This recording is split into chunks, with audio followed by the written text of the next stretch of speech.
There is a moment that happens quietly, so quietly that most people never notice it. You're in a room full of voices, opinions, reactions, laughter, tension, movement. Everyone seems eager to fill the space with sound. And then there's you.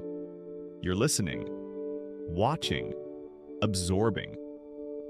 While others speak to be seen, you observe to understand. And without realizing it, you've already stepped into a psychological position that changes how you experience the world entirely. Observing more than you speak is not silence by accident. It is a signal. And once you understand what it truly means, you'll realize it says far more about you than words ever could. From the outside, people often misunderstand quiet observers.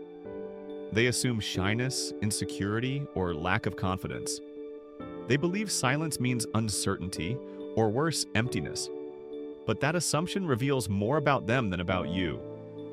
Because choosing to observe in a world addicted to noise is not weakness. It is restraint. It is awareness. It is a form of intelligence that doesn't need applause to exist. When you observe more than you speak, your mind is constantly collecting data. You notice how people change their tone depending on who enters the room. You notice who talks the most when they're nervous and who becomes silent when they feel threatened. You pick up on contradictions between words and behavior. While others are busy crafting responses, you are decoding patterns. This alone places you in a different psychological category. There is a reason you don't rush to speak. You've learned consciously or unconsciously that words have weight. Once spoken, they cannot be taken back. So you wait. You let conversations unfold. You allow people to reveal themselves fully before you reveal even a fraction of yourself. This is not passivity. This is strategic patience. People who observe more than they speak often possess a heightened sensitivity to context. They don't just hear what is being said, they feel the emotional undercurrent beneath it. They sense tension before it erupts. They notice discomfort before it becomes visible. Their silence creates space, and in that space, truth tends to surface. People talk more when they are not interrupted. They reveal more when they believe they are being listened to. And you, quietly observing, become the mirror they didn't know they were standing in front of. This ability often develops early. Many observers learned at some point in their lives that speaking too soon had consequences. Maybe their environment was unpredictable. Maybe emotions ran high. Maybe words were used carelessly by others, causing harm. So they adapted. They learned to watch first, speak later. Over time, this adaptation became a strength. While others react, observers respond. While others externalize, observers internalize and analyze. There is also a deep emotional intelligence embedded in this trait. When you observe more than you speak, you are regulating your emotional output. You are not suppressing emotions, but you are choosing when and how to express them. You understand that not every feeling needs an audience. Not every thought needs a voice. This self-regulation creates an inner stability that many people never achieve. Silence for you is not empty. It is active. It is filled with thought, evaluation, and meaning. You may be quiet in conversation, but your mind is loud with insight. You connect dots others don't even see. You understand motivations before they are admitted. And because you don't announce these insights, people underestimate you. This underestimation becomes one of your greatest advantages. When you finally do speak, people tend to listen. Your words carry weight precisely because they are rare. You don't dilute your voice with unnecessary commentary. You don't speak to fill space. You speak when there is something worth adding. This makes your presence memorable. People may not remember everything you said, but they remember how it felt when you spoke. Calm, clear, intentional. Observing more than you speak also means you are comfortable with internal dialogue. You don't need constant external stimulation to feel engaged. You can sit with your thoughts. You can reflect. You can replay interactions and learn from them. This internal processing builds depth. It gives you a layered understanding of yourself and others that cannot be rushed. However, this way of being is not without its challenges. Being an observer can feel isolating. You may feel invisible in loud spaces. You may feel misunderstood by people who equate silence with disengagement. Sometimes you may even question yourself, wondering if you should speak more, perform more, be more outwardly expressive to fit in. But here's the truth most people never tell you. The world doesn't need more noise. It needs more awareness. And that is exactly what you bring. People who talk constantly often do so to manage discomfort. Silence forces introspection, and not everyone is ready for that. When you remain quiet, you unintentionally confront others with themselves. This can make them uneasy. Some will project onto you, assuming judgment where there is none, or coldness where there is simply calm. Learning not to absorb these projections is part of the observer's journey. There is a quiet confidence that comes with observation. You don't need to prove yourself verbally. You know what you know. You see what you see. This internal certainty does not depend on validation. It exists whether or not anyone acknowledges it. That kind of confidence is rare and it cannot be faked. In relationships, observers often show care in subtle ways. They remember small details. They notice changes in mood.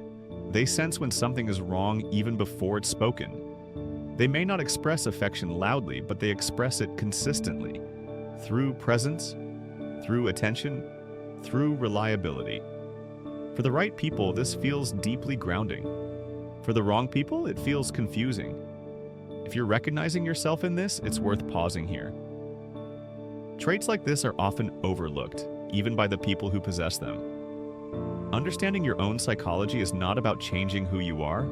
It's about valuing what you already bring to the world. Staying connected to perspectives like this helps you see that more clearly. And choosing to stay subscribed becomes a quiet way of continuing that self-recognition. Observing more than you speak also sharpens discernment. You don't take words at face value. You watch how people behave when there is nothing to gain. You notice consistency or lack of it. This makes you harder to manipulate. Emotional manipulation relies on impulsive reactions. You, by nature, pause. And in that pause, manipulation loses its power. There is also creativity in observation. Many artists, writers, thinkers, and innovators are natural observers. They draw inspiration from watching life unfold. They notice details others overlook. The way someone hesitates before answering. The shift in energy when a truth is avoided. These details become raw material for insight and creation. Yet society often pressures observers to become performers, to speak up more, to be louder, to be more visible. While growth sometimes requires stretching beyond comfort, it does not require abandoning your nature. Speaking more does not automatically make you more valuable. Being heard does not always mean being understood. Observers understand this intuitively. There is power in choosing when not to speak. Silence can de-escalate conflict. It can invite honesty. It can protect your energy. Not every argument deserves your words. Not every opinion deserves your response. Observers instinctively conserve their emotional and mental resources. This conservation allows them to remain steady when others burn out.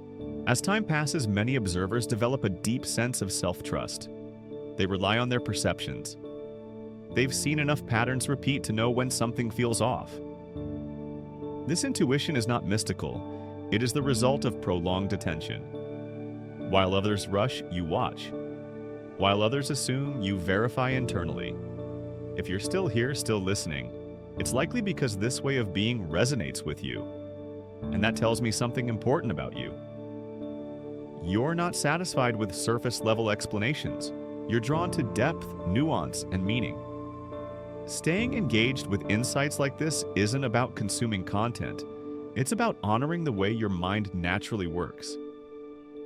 Subscribing becomes less about following and more about continuing a dialogue that feels familiar. One of the most misunderstood aspects of observers is that they are often deeply emotional. They feel things intensely but choose not to externalize every feeling. This internal depth can make them incredibly empathetic. They don't rush to fix or advise. They sit with emotion. They allow it space. For people who feel unseen, this can be profoundly healing. Observers also tend to value authenticity over performance. They are not impressed by loud confidence or exaggerated emotion. They look for consistency, sincerity, and substance. This makes their approval rare and meaningful. When an observer chooses to speak, to connect, or to commit, it is deliberate. There is a moment in many observers' lives when they realize something crucial. Their silence is not a flaw. It is a language that communicates presence, attention, and depth. Not everyone understands this language, and that's okay. It was never meant to be universal. In leadership, observers often lead quietly. They don't dominate rooms. They influence through understanding. They anticipate problems before they arise. They listen to multiple perspectives before making decisions.